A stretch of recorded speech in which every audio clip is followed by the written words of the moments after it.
Aja lamis, Nduk. Mbak Gepeng, Mbak Puji. Mengko sing kedua Mbak Mary. Jadi sak rambahan aja lamis, sing keduane tembang kangen Mary. Ya. Aja sok gampang janji wong manis yen to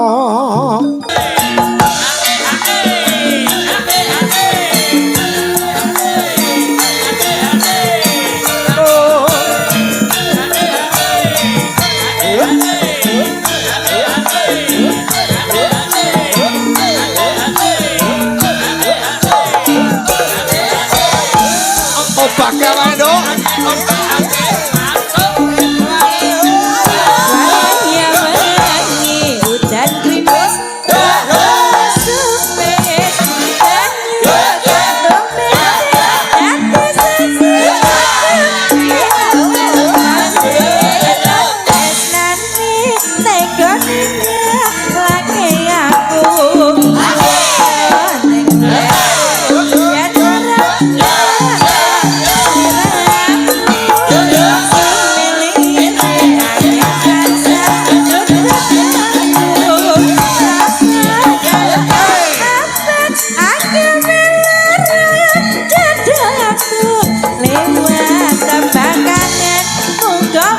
persiapan sakinah tombo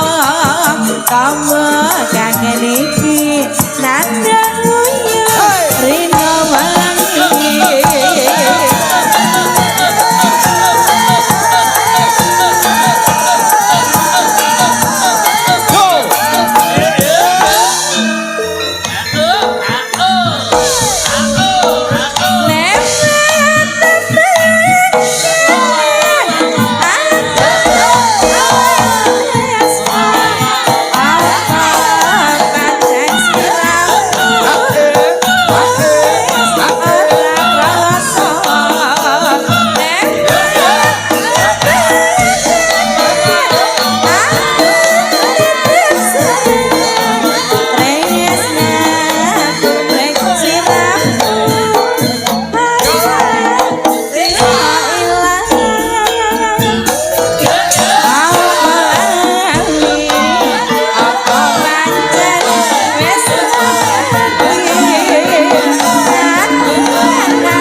marming marem ora kaya dina iki ya nak ngono ya iya heeh ditibali kalian panjenengane ingkang winengku ing pakurmatan Bapak Edi Santoso ngono Ibu Pinani sing daleme ana ing dusun Nglarangan Selosari Kabupaten Kandat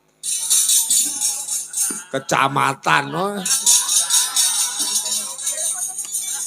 pancen ya wong lek wis saya mundak umur iki tenan nduk kadang kala omong iki sok lali karo omong apa sing diomongke iya ana ing kecamatan Kandat Kediri ana wah priyayine semanak grapyak yen paring dawuh tredak-tredok Pak Edi yen ora penting ngono panjenengane iki ora kersa ngendika lho nduk. Dadi cara kasarane rembugan ki kebak ing pengati-ati ngono. Beda meneh kalian ingkang garwa Ibu Pinani. Iya, Dadi lek sing kakung pendiam iki kadang kala sing putri iki cerewet lho, Nduk. Panjen wong wadon ki kudune ya kenyih karo sing kakung lho, Yung. Sebabe wong lanang yen ora dikenyi sing wadon utawa sing putri kuwi mengko ya iso bedal teko ngendi-ngendi. Oh ngono. Ah iya no. Dadi wong wadon ki kewajibane ngomel kuwi wis dadi garising pepesten. Oh iya ya, Nduk. Ya matur suwun dene dina iki kasembadan ditimbali mula awake dhewe kudu kebak ing syukur mringarsaning Gusti kang ngakarya jagat Allah Subhanahu wa taala Hyang Widiwasa Tuhan yang Maha Esa ngono. Dene kasembadan ditimbali ing dina kalungguhan iki ora kok panjenengane Bapak Edi Santosa Ibu Pinani iki apa kuwi jenenge hura-hura utawa mung rupyan-rupyan semata ki ora ning lek nimbali awake dhewe iki mesti ana guna paedahe ngono. Iya, mergo rantamane adicara lek nimbali awake dhewe iki wis pirang sasi kepungkur wis suwe banget ngono. Iya ya yung dene awake dhewe ditimbali sowan rene kuwi ya kudu caos semaksimal mungkin apa yang menjadi kabisan no. Awake dhewe caos lelipur cagak ungon kalian panjenengane Bapak Edi Santosa sak keluarga besare luwih-luwih ana ing masyarakat Selosari Kandat Kediri kene. Oh ngono ya Yung. Dadi lek golek wektu nimbali awake dhewe wis berbulan-bulan yang lalu yen awake dhewe iki mengko sembrono dadine ya kurang prayoga. Mula jurone panjenengane nimbali aku lan sliramu sak rombongan ing pangangkah Pak Edi Santosa sak keluarga kuwi gedhekke rasa syukur kunjuk ana ngarsane Gusti Allah Subhanahu wa taala. Ora ngomongake wujude peparinge rejeki sing wujud materi wae ora ning sing perlu disyukuri panjenengane Bapak Edi Santosa sak keluarga merga saka peparinging Gusti insyaallah kawilujenganing lahir batin kesehataning jiwa raga pinanjang yuswa malah-malah kawimbuan lancaring rejeki ngono ya Yung. Panjenengane iki sederhana ning merga saka olehe kepengin membahagiakan putra putri oh, panjenengane angaturi para kadang sepuh pini sepuh animbali para muda tumaruna dikumpulke ning dalem kene ing pangangkah disuwuni pambiyantu karo Bapak Edi Santosa wujude donga pangestu muga-muga niat hajate Bapak Edi Santosa sak keluarga iki kinabulake dening Gusti kang gelar jagat alantaran pandonga pangestunipun para bapak ibu ingkang sampun kepareng rawuh ngono. Ya Yung. Dadi donga pangestu para sesepuh iki perlu banget. Nah iya no, luwe-luwe panjenengane iki ya kebak ing pitutur tuladha Jawa sing tundhone ngerti akan tembung ilok lan ora ilok ngono. Iya, Dadi wong Jawa aja nganti ilang jawane duwenono paugeman lan paugeran yen to manungsa ana ing tanah Jawa kene kuwi kebak ing gaib lan kekuwataning Gusti kang wis disampirake para warga kawula masyarakat kususe ana ing tanah Jawa kene. Ngono. Mula Pak Edi ora ninggalke kejawene. Iki mau awake dhewe sowan panjenengane ya langsung sing dipundhutke pirsa ki babakan sesaji. Mergo yen wong kuno mbiyen ki sajen ki perlu endi sing dianggep wigati. Nyatane dina kalungguhan iki panjenengane ya nliti babakan kuwi. Iya. Kejaba mensyukuri nikmating Gusti wujude kawilujengan lahir batin. Insyaallah pinanjang yuswa lancar rejeki panjenengane le nimbali awake dhewe ngumpulake para dulur kuwi merga saka penggalihe Pak Edi Santoso ki bombong sabab saka ingkang putra-putri wis nampa sawijining kakung sing dadi gegantilaning ati.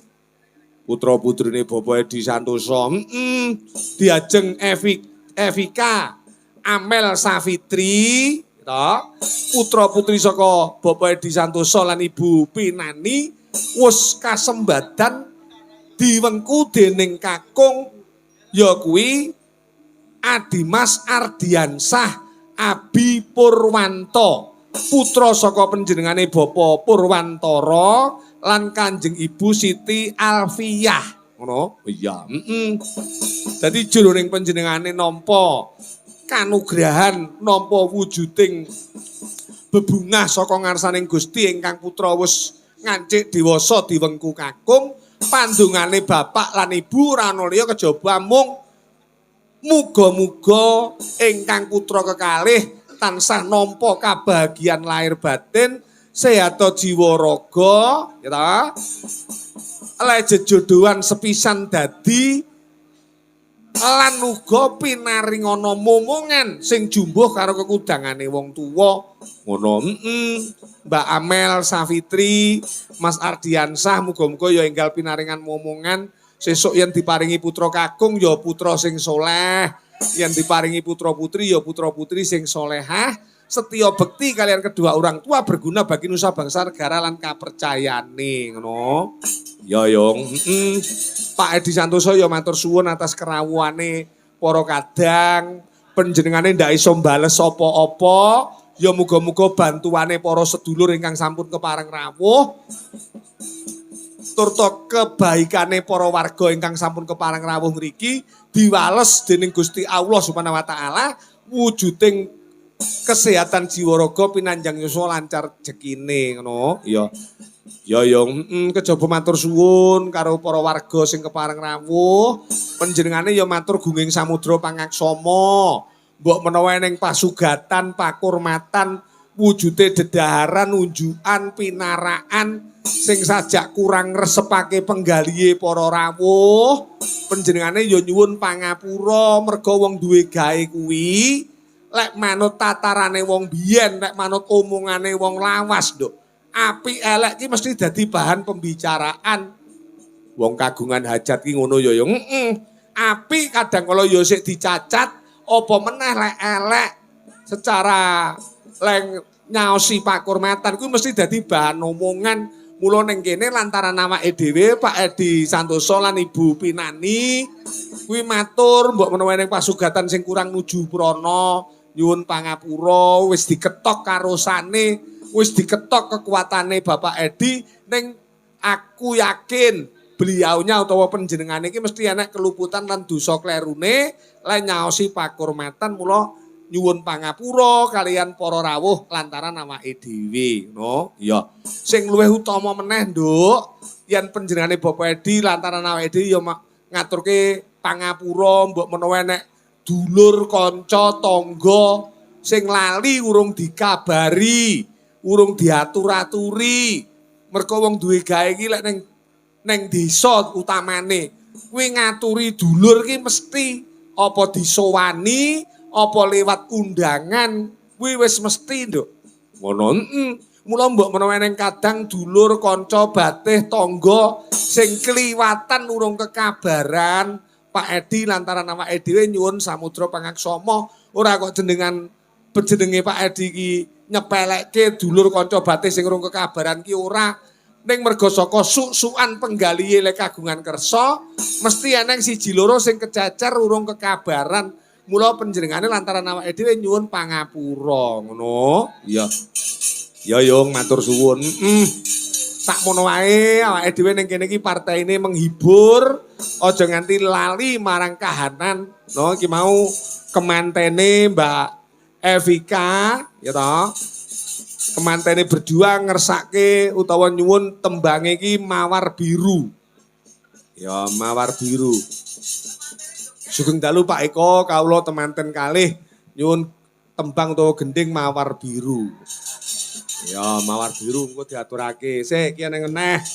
Ya diwaca pisan. Dadi ben ora ngreribeti laku. Ya Yung.